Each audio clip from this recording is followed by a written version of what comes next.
Valley Forge, a historical site with deep roots to our country's history and a place where people from near and far can experience the past.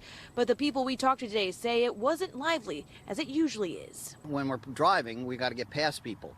There were a lot less people to get past today. We could tell. We were looking at each other like, man, this is empty today. This, he believes, is because of the government shutdown. At Valley Forge, several services and workers are nowhere to be found. As many have been furloughed, others have to work without pay. It's put a wrench in this couple's plans. Well, we like to get our stamps in our book, and we wanted to tour. And adding a stamp on their national park book won't happen today. Stephanie and Drew made their way to the national park from Brooklyn. Are you frustrated that this government shutdown is kind of getting in the way of your plans?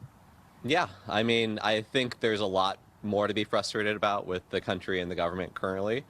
And this is a minor blip to the much greater issues currently occurring in the country. Now, due to the government shutdown, the Valley Forge National Park Visitor Center is closed, meaning that tour guides and other helpers are not available. But there are other ways to get around the land, especially if you scan this QR code, which will give you a digital audio tour. We also know that the public bathrooms are open, meaning that essential workers are still out here doing their job. I think it would be much better to have the visitor center open, but in the circumstances we're in, it's, I guess, the next best thing. Colleen Craney and her friend Lisa stop by Valley Forge National Park at least once a month, and she's hoping this shutdown doesn't last long for the sake of those most impacted. The whole shutdown is disheartening, honestly. I hate when it affects, this affects us personally, and it affects the lives of all the people who work here and all the other government workers who are now not working. And according to the National Park Service Contingency Plan, law enforcement, emergency response teams, and other essential workers such as sanitation and trash collectors under the Federal Lands Recreation Enhancement Act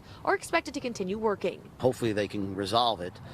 Each party has their own beliefs and their own truths, and it's kind of a game right now. At Valley Forge National Park, Yukare, Nakayama, NBC 10 News.